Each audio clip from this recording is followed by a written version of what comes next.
A formação dos jovens consiste de duas coisas: doçura, comunhão e confissão frequentes. Que mais? Basta que sejais jovens para que eu vos ame. Essas belíssimas palavras, quem será? Dom Bosco, ele é nosso santo de hoje.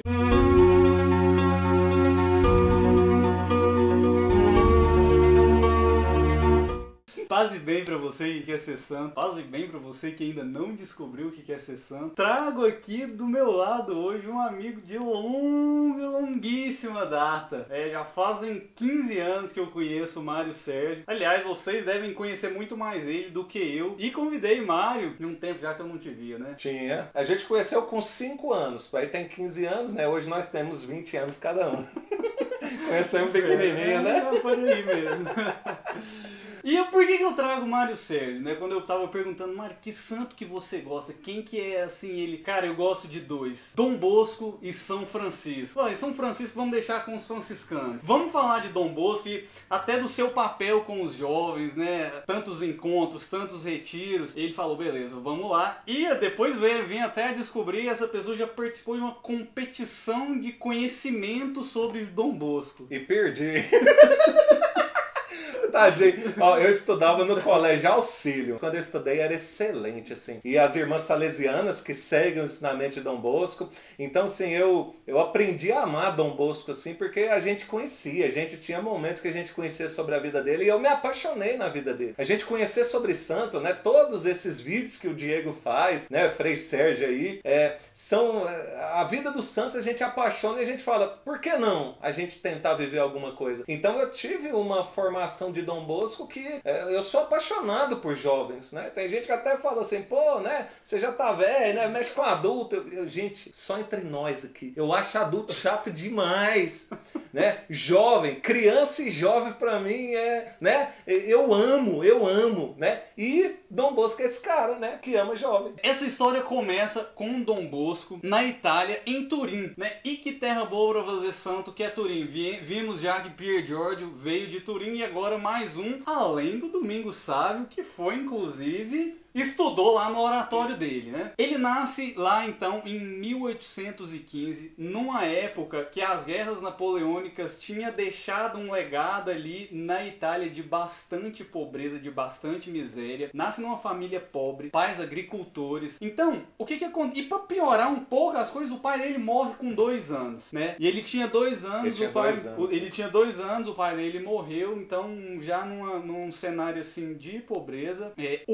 A família toda se viu para trabalhar, para conseguir levar todo mundo, todos os irmãos mesmo, para o sustento daquela casa. E aí o que acontece? Ele vai crescendo nessa realidade difícil. Aos 9 anos ele tem um sonho. E a gente vai ver aqui que é um de muitos sonhos que ele vai ter, que vão trazer revelações assim. São João Bosco sonhador. Sonhador demais. O que é esse sonho, esse primeiro sonho que ele tem? Ele viu um monte de crianças pobres blasfemando, né? Brincando e blasfemando ali. E ele viu aquilo com uma certa estranheza e de repente chegou um senhor bem vestido, com umas roupas nobres, né? E colocou assim pra ele e falou: você vai ver essas crianças aí e eu quero que você transforme elas, mas você transforma ela não com socos ou revidando, você vai transformar elas com alegria e com compaixão. E é aí que começa o primeiro sinal desse que seria o apostolado jovem dele, né? A história vai se desenrolando. Ele tem um irmão que força ele a trabalhar e ele já tinha uma predisposição aos estudos, aos livros assim, mas esse irmão dele não queria saber disso, porque era uma força a mais que precisava para ajudar ali no sustento da casa. Então, esse irmão dele começa a brigar muito com ele aos 12 anos, em pleno século XIX, né? Ele sai de casa aos 12 anos de idade, vai tentar arrumar trabalho ali em algum lugar, conhece um cara, um padre muito jovem também, chama José Confesso, que vai encaminhar os estudos dele, vai levar para a escola. Conclusão, pra gente pular e deixar um pouquinho mais rápido. Com 26 anos ele é ordenado padre, né? E vai então para pro seu primeiro apostolado assim na cidade. Um cara do campo, um agricultor, chega na cidade e a primeira coisa que ele vai conhecer assim é o presídio, a cadeia daquele século XIX. E é um contexto onde as famílias estavam migrando da fazenda, daquele setor ali de agricultura para a cidade, porque estava começando a Revolução Industrial, então tinha muita indústria, muita coisa. Muda todo mundo ali para a cidade e é um contexto muito difícil, de muita pobreza, de muita dificuldade. E a juventude que ele tanto amava, que a gente vai ver assim, não tem como falar de Dom Bosco sem falar de jovem, isso é impossível.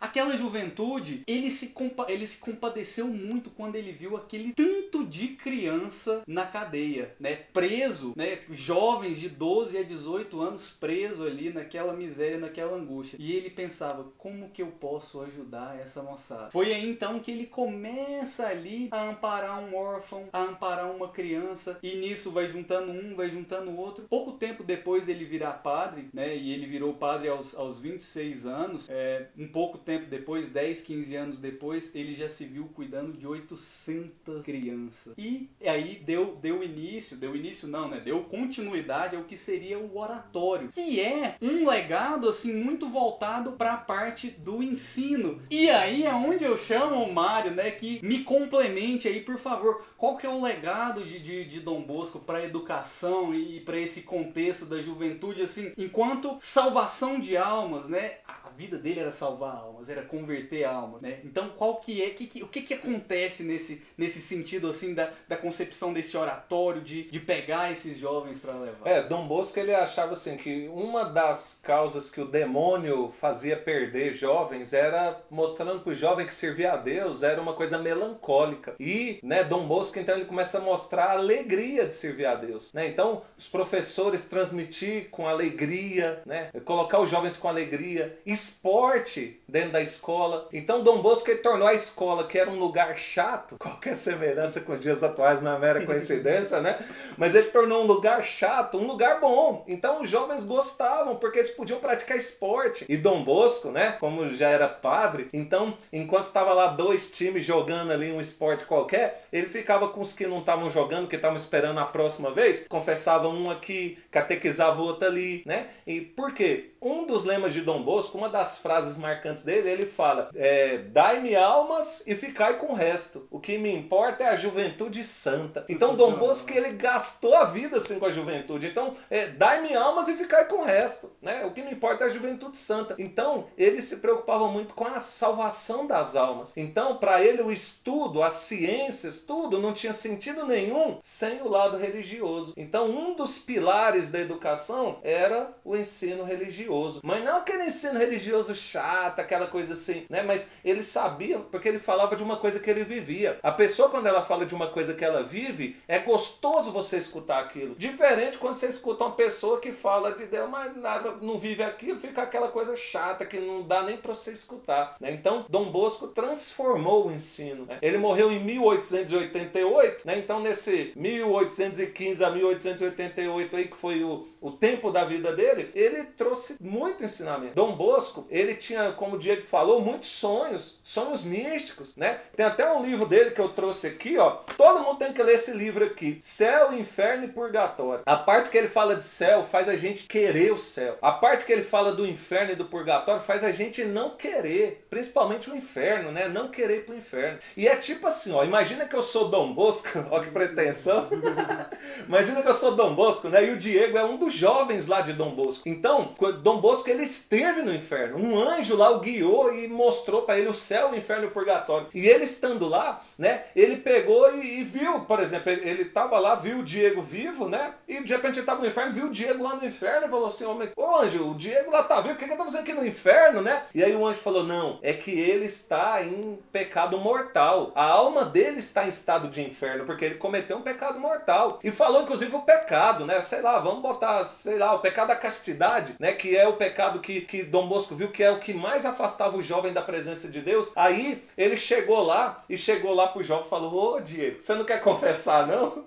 Aí o Diego, como assim, né? Aí Dom Bosco, não, você não quer confessar? Você não tá precisando confessar? Aí tinha uns que iam lá e confessavam. Aí tinha outros que, não tô precisando não. Ele, tá, você tá com pecado mortal. Mas como assim, pecado mortal? Não. Aí Dom Bosco falava até o pecado. Não, você tá com pecado tal, você pecou contra a castidade assim assado. Mas como que você sabe? Então, né? Mas por quê? Né? A pureza, Dom Bosco, ele pregava essa pureza, né? Como fala Mateus 5,8, bem-aventurados os puros de coração, porque verão a Deus.